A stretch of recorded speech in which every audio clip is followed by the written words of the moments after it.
Yes, guys, how you doing? Welcome back to the Spurs Talk Show. I hope you're all happy and healthy doing the things that you love. It is Thursday afternoon. Got to talk to you about a couple of bits and pieces. First of all, I want to say it up front. Look, man, I don't want no trouble. Ademola Lookman, oh, gee whiz. He's had a storm off. Got subbed off last night for Atalanta against Marseille. Had a raging argument, bordering on fight with Juric on the sidelines. Don't know how you want to see this one, guys. It could be the easiest opportunity to go and get a top player, but it could be a demonstration of a very easy, justifiable reason to steer clear.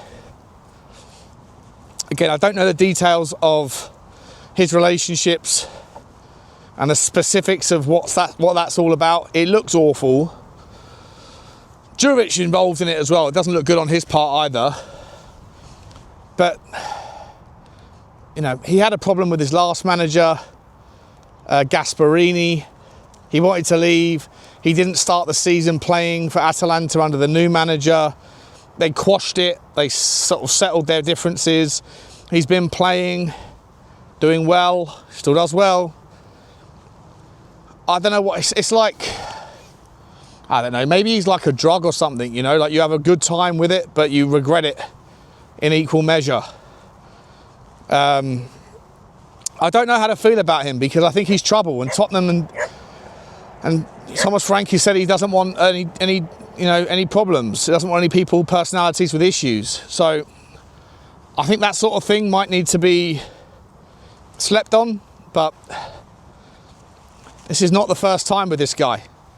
It's not the first time this season with this guy.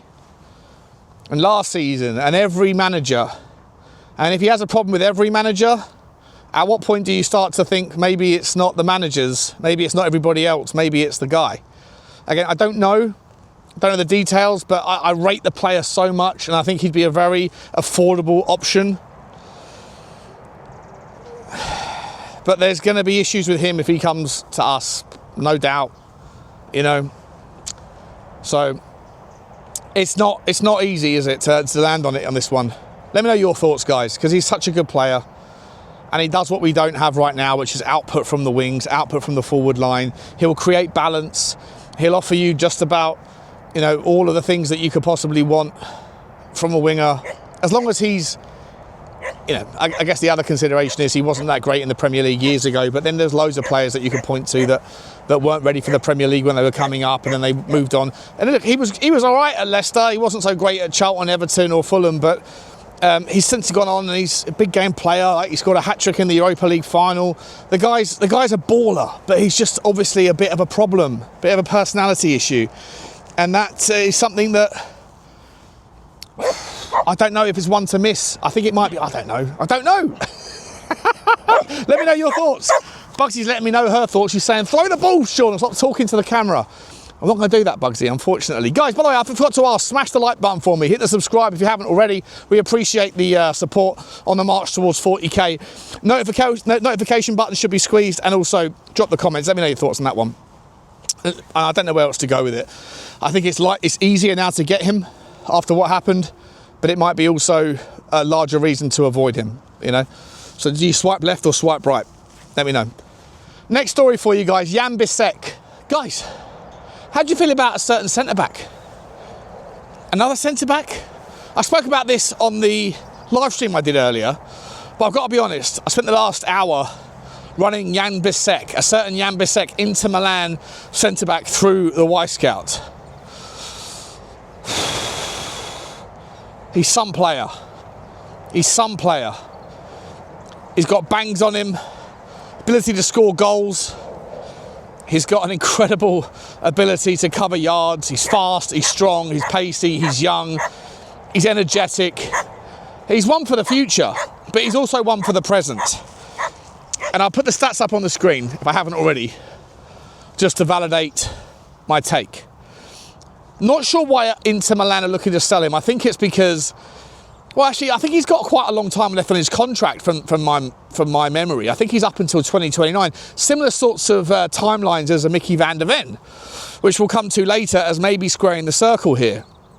Not that he plays on the same side as Micky van de Ven, but I think from reports this morning, Yves Bisseck's Inter Milan owner, Inter Milan, well, they've kind of shaken hands with the reality that they're probably going to sell him or lose him to someone in the Premier League in the summer for big money.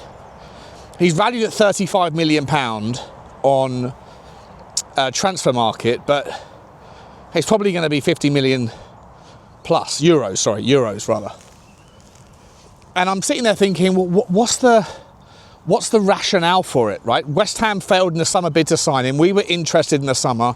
It didn't happen. There was lots of teams that were interested. Liverpool were interested. They went after the other player from Genoa in the end, who ended up getting his ACL. I think it was Genoa. Getting an ACL injury, and so he's out. I mean, Liverpool are going to be looking at a bunch of different centre-back options, because not only are they short in numbers, but they're also short in time. Even Virgil van Disney, right? He's 33 years old. Maybe is he pushing 34 years old? I'm not sure. But he doesn't have that much time left on his side. And he's starting to look a little bit questionable at times. Obviously, same thing for Konate, right? Nowhere near as good this season as he has been. And they're desperately trying to get hold of Mark Gahey. Real Madrid are trying to get hold of Mark Gahey. There's stories out today about Micky van de Ven being on Real Madrid's radar. Tottenham trying to get him down, signed into a new contract where he's going to quadruple his wage to 200 grand a week. And I think it's something you have to do. I really think you do. But I also sit there kind of going, we've been linked with a hell of a lot of centre-backs, and not all of them make the obvious jump into the realms of logic. Like, yes, we need a left-footed, left-sided centre-back to be able to fall into place when Micky van de Ven needs a break or when he's injured, etc. Ben Davies is no spring chicken.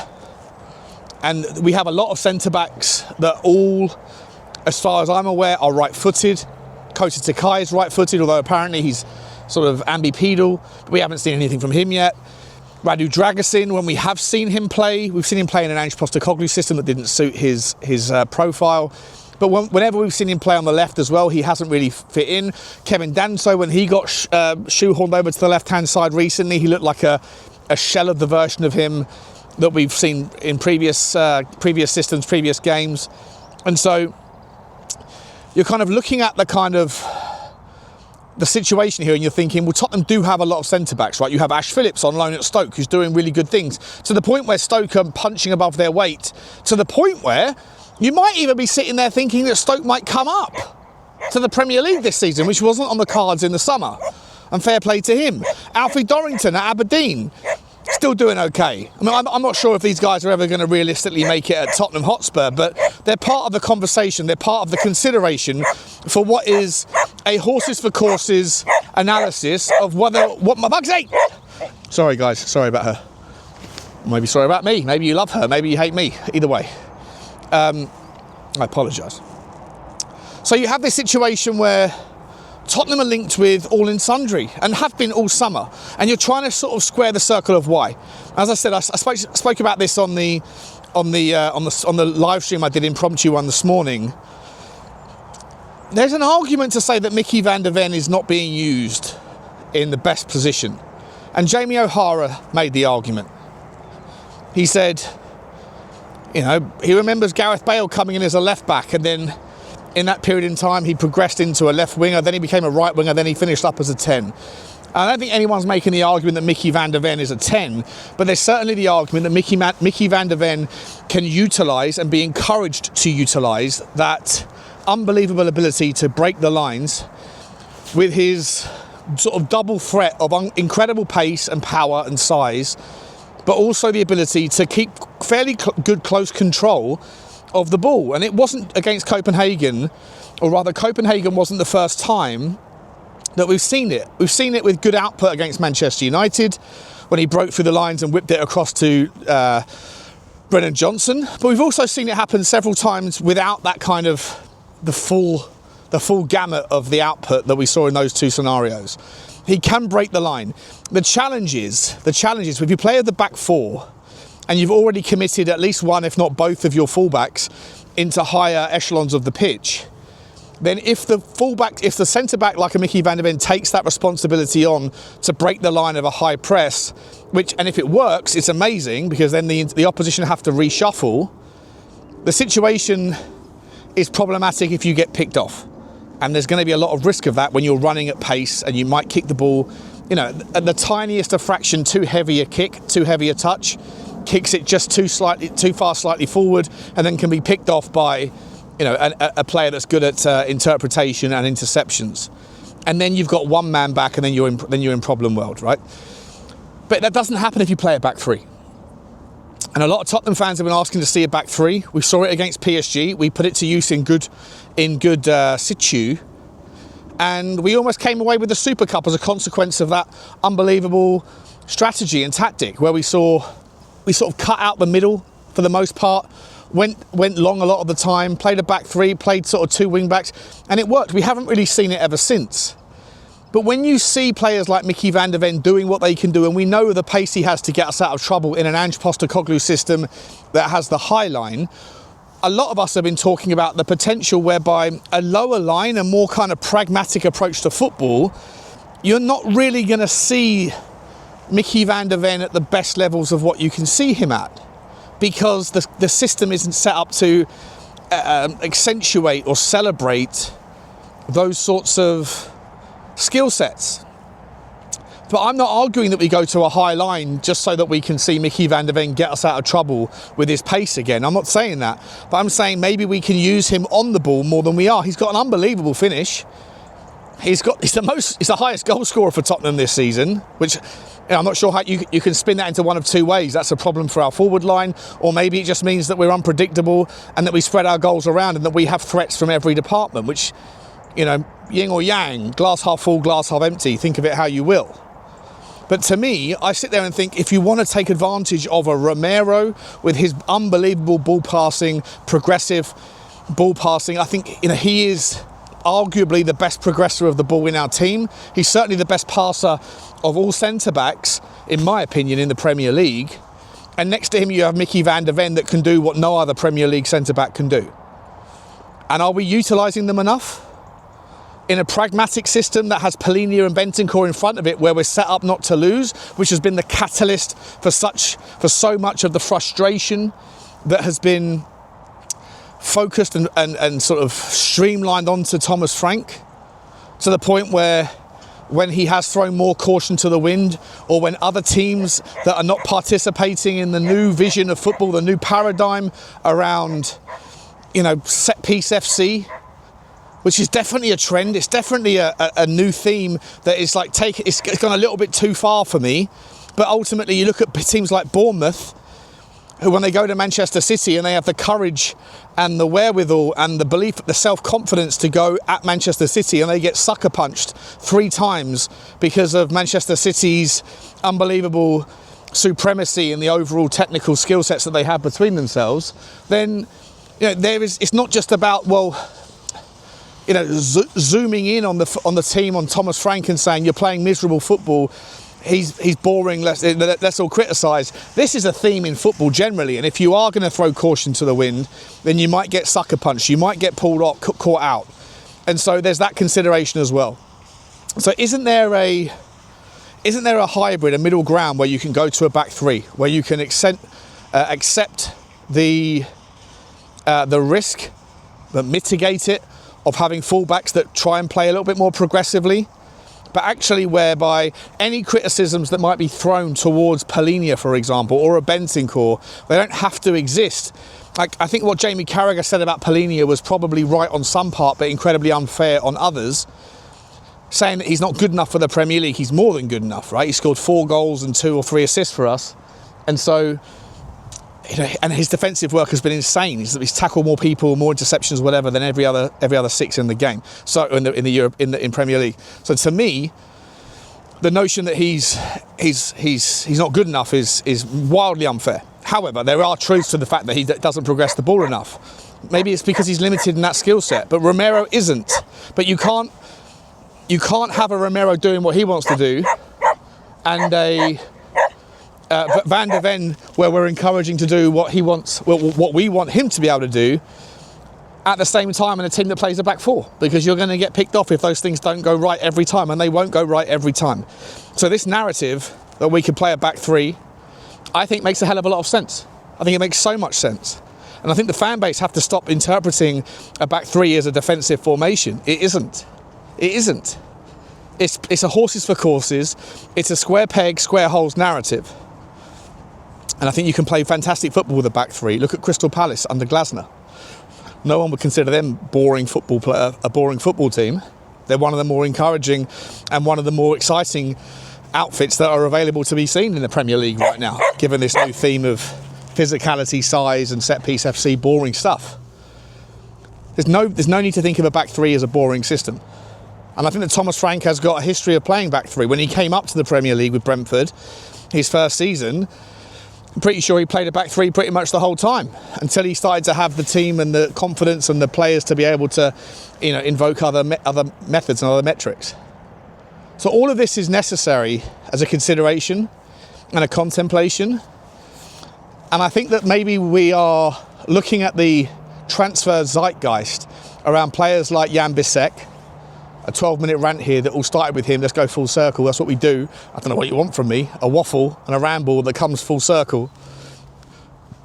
Do we need a Jan Bisseck? Well, if you've only got two centre-backs and you've already got Kosa Sakai, who's coming back at some point, and Radu Dragusin that would suit a more balanced back four, and you have Ben Davies who can shoehorn in to to Micky van der Ven's spot, and then next season you're going to have players like possibly Voskovic and Phillips and Dorrington, then maybe not.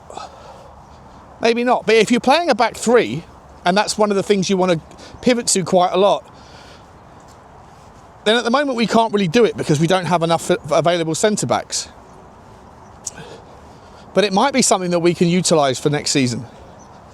If you have enough time on the training ground and you go and find some players, then maybe it makes sense as to why we're looking at a Jan Bisseck.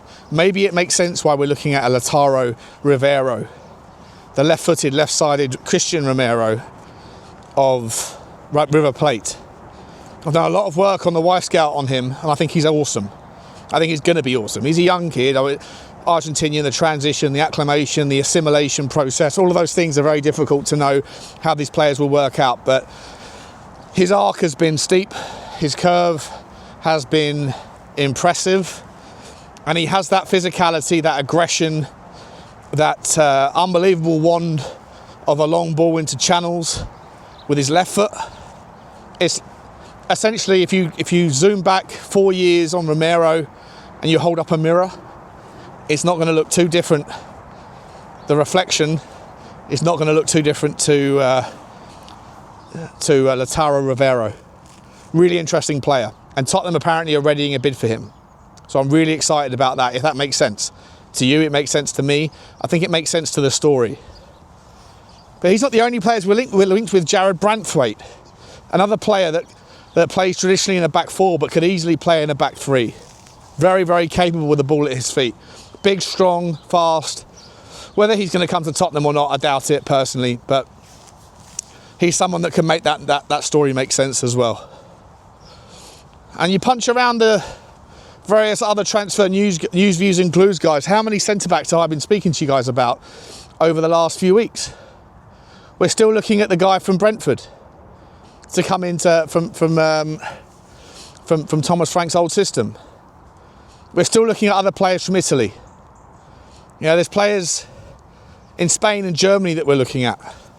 I think that the reason why there's no let-up in the centre-back search is not purely because we're looking for someone that can come in to sit behind Micky van der Ven in the chase, in the pecking order. I think the vast majority of the players we already have and the vast majority of the players we're looking at are actually right-footed, but that are very good with the ball at their feet.